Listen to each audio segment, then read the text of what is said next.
Shalom umat Tuhan yang terkasih, berjumpa kembali dalam Sapaan Gembala di pagi hari ini.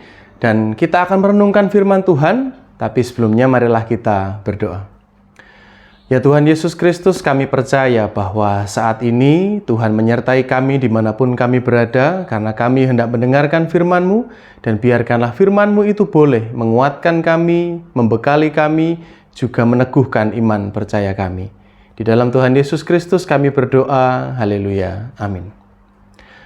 Saudaraku sekalian, saya akan bacakan satu teks dari Yohanes 6 ayat yang ke-12.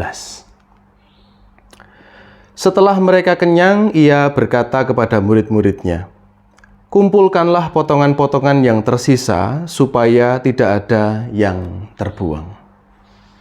Kita mengenal teks ini, yakni ada dalam rangkaian ketika Yesus memberi makan 5.000 orang yang dipersaksikan oleh Injil Yohanes. Saya punya sebuah cerita.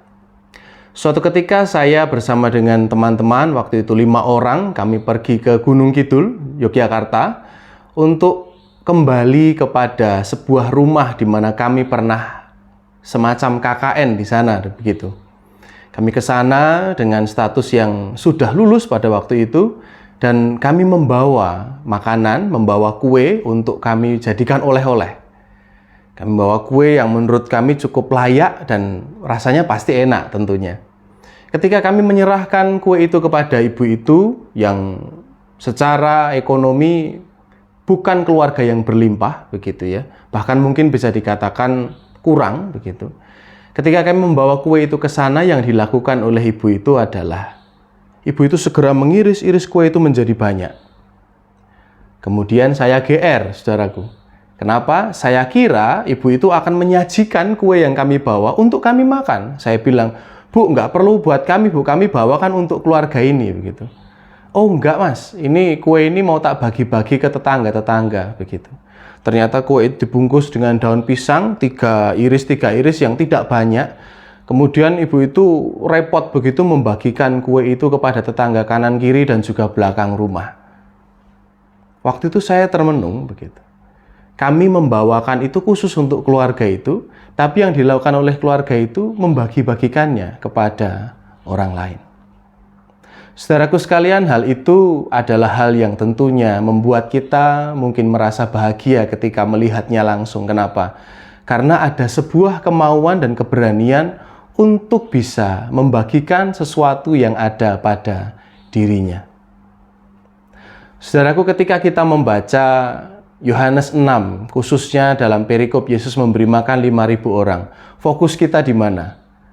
Jujur saja mungkin fokus kita akan berpaku pada ketika Yesus membuat ribuan perut kenyang, begitu. Tetapi satu hal ingin saya ajak, yaitu ketika Yesus mengajak murid-muridnya untuk mengumpulkan makanan yang lebih pada waktu itu, supaya apa? Supaya tidak tersisa, apalagi pada akhirnya nanti terbuang. Ini mengingatkan kepada kita, kadang-kadang kita, jujur saja, merasa sayang kepada apa yang kita miliki. Kalau orang Jawa bilang terlalu eman-eman terhadap apa yang kita miliki, sehingga kadang-kadang kita tidak berani membagikan itu dan akhirnya terbuang percuma. Jujur saja, siapa yang di rumahnya kadang-kadang ketika membuka kulkas itu penuh dengan makanan, banyak sekali makanan, bahkan ketika mau mencari bumbu atau mencari bahan makanan sesuatu, kita mencarinya seperti mencari harta karun begitu ya, saking banyak dan berjejal makanannya. Bahkan bisa menemukan, wah ini kan makanan dari lebaran tahun lalu begitu, masih tersimpan begitu. Ayo jujur saja, siapa yang punya kebiasaan itu? Saya dulu juga punya kebiasaan seperti itu. Kenapa? Karena ketika punya makanan ataupun ketika diberi sesuatu, kita merasa sangat sayang untuk membagikan kepada orang, hingga akhirnya menyimpannya terlalu lama, dan yang terjadi apa? Busuk dan akhirnya terbuang. Terbuang itulah yang pada akhirnya menjadi sesuatu yang sangat patut disayangkan. Dan Tuhan Yesus pun tidak menghendaki hal yang demikian. Kenapa kok sampai ada kejadian kulkas bisa sangat penuh, bahkan bahan-bahan makanannya busuk? Karena mungkin kita takut takut kehilangan barang, takut untuk membagi, takut kurang, takut kalau makanan yang enak ini kemudian dibagikan pada orang lain, kita tidak puas memakannya. Jujur saja, bisa jadi kita semacam mengalami penyakit ini. Penyakit yang tidak mau punya rasa solidaritas kepada yang lain. Padahal kita bisa membagikannya. Tapi ingat, ketika membagikannya, kita tidak boleh membagikan ketika itu sudah kita rasa menjadi sisa. Wah, ini sudah 3-4 hari, 5 hari, wah kok nggak ada yang makan. Ya udah, kita kasih ke orang lain saja. Jangan.